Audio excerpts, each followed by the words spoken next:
রাধে কৃষ্ণ বন্ধুরা, কেমন আছেন আপনারা? আশা করি সবাই ভালো আছেন। আজকে আবার একটা নতুন ভিডিও নিয়ে হাজির হয়ে গেছি। ভিডিওটি শেষ অবধি দেখার অনুরোধ রইল। আজকের গল্প বঙ্কিমচন্দ্র চট্টোপাধ্যায়ের বিখ্যাত উপন্যাস দেবী চৌধুরানী। আজকে গল্পের একাদশ পর্ব। এখন একটু ফুলমণির কথা বলি। ফুলমণি নাপিতানি হরিণীর ন্যায় বাছিয়া বাছিয়া দ্রুত পথজীবী প্রাণ সমর্পণ করিয়াছিল। ডাকাইতের ভয় দুর্লভচন্দ্র আগে আগে পলাইলেন। ফুলমণি পাছু পাছু ছুটিয়া গেল। কিন্তু দুর্লভের এমনই পলাইবার রোগ যে তিনি পশ্চাৎবর্তিতা প্রণয়িনীর কাছে নিতান্ত দুর্লভ হইলেন।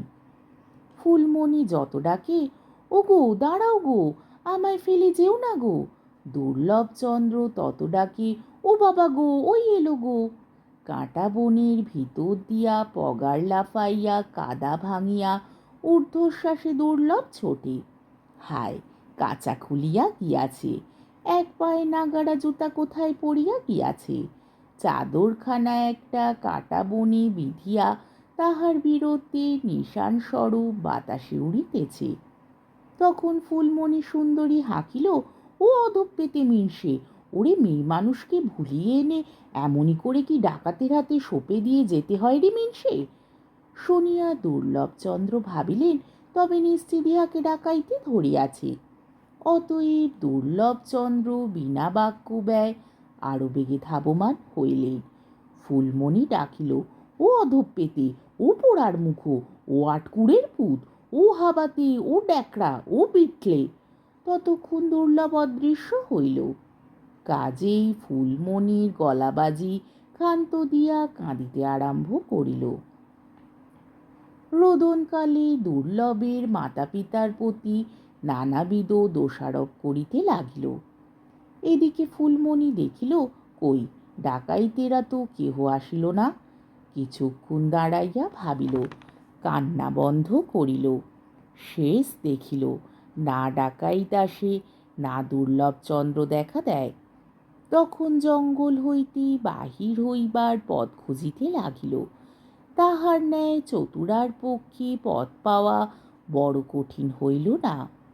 সহজেই বাহির হইয়া সে রাজপথে উপস্থিত হইল। কোথাও কেহ নাই দেখিয়া সে গৃহাভিমুখে ফিরিল। দুর্লভের উপর তখন বড় রাগ। অনেক বেলা হইলে ফুলমণি ঘরে পৌঁছিল।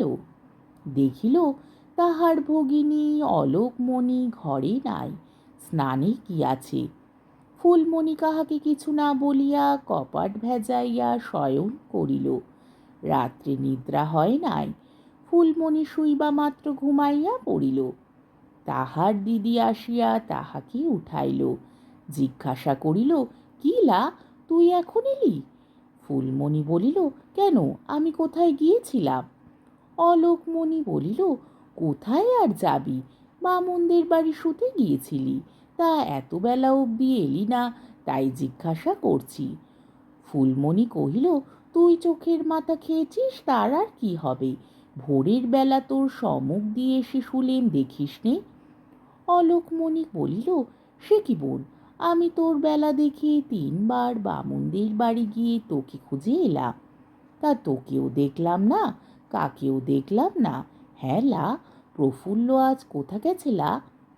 ফুলমণি শিহরিয়া চুপ কর বলে দিদিকে চুপ করাইল, ও কথা মুখে আনিস না। অলোকমণি সভয়ে জিজ্ঞাসা করিল, কেন, কি হয়েছে? ফুলমণি বলিল, সে কথা বলতে নেই। অলোকমণি জিজ্ঞাসা করিল, কেন লা? ফুলমণি উত্তর করিল, আমরা ছোট লোক, আমাদের দেবতা বামুনের কথায় কাজ কি বোন? অলোকমণি জিজ্ঞাসা করিল, সে কি, প্রফুল্ল কি করেছে? ফুলমণি বলিল, প্রফুল্ল কি আর আছে? অলোকমণি পুনশ্চ সভয় জিজ্ঞাসা করিল, সে কি, কি বলিস? ফুলমণি অতি অস্ফুট স্বরে কাহারও সাক্ষাতে বলিস নে বলিয়া কাল তার মা এসে তাকে নিয়ে গেছে বলিল। ভগিনী কহিল, আহ! অলোকমণির গা থরথর করিয়া কাঁপিতে লাগিল। ফুলমণি তখন এক আষাঢ়ে গল্প ফাঁদিল। ফুলমণি প্রফুল্লের বিছানায় রাত্রি তৃতীয় প্রহরের সময় তার মাকে বসিয়া থাকিতে দেখিয়াছিল। ক্ষণপরেই ঘরের ভিতর একটা ভারী ঝড় উঠিল। তারপর আর কেহ কোথাও নাই। ফুলমণি মূর্ছিতা হইয়া দাঁত কপাটি লাগিয়া পড়িয়া রহিল, ইত্যাদি ইত্যাদি। ফুলমণি উপসংহারে বলিয়া দিল দিদিকে, বিশেষ করিয়া সাবধান করিয়া দিল, এ সকল কথা কাহারও সাক্ষাতে বলিস নে, দেখিস আমার মাথা খাস। দিদি বলিলেন, না গো, এ কথা কি বলা যায়? কিন্তু কথিতা দিদি মহাশয়া তখনই চাল ধুইবার ছলে ধুচুনি হাতে পল্লী ভ্রমণে নিষ্ক্রান্ত হইলেন এবং ঘরে ঘরে উপন্যাসটি সালঙ্কার ব্যাখ্যা করিয়া সকলকে সাবধান করিয়া দিলেন যে, দেখো, এ কথা প্রচার না হয়। কাজে ইহা শীঘ্র প্রচারিত হইয়া রূপান্তরে প্রফুল্লের শ্বশুর বাড়ি গেল। রূপান্তর কিরূপ পরে বলিব। আজকের পর্বটি এইখানেই শেষ হলো।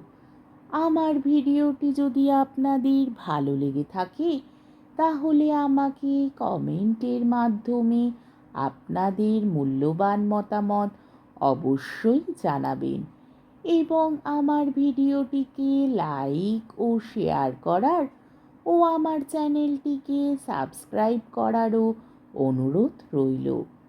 তাহলে আজকের ভিডিওটা এই অবধি। পরের দিন আবার এই গল্পেরই দ্বাদশ পর্ব নিয়ে হাজির হয়ে যাব। ততক্ষণ পর্যন্ত আপনারা সবাই ভালো থাকবেন, সুস্থ থাকবেন, সাবধানে থাকবেন এবং আমার ভিডিওটি দেখতে থাকবেন।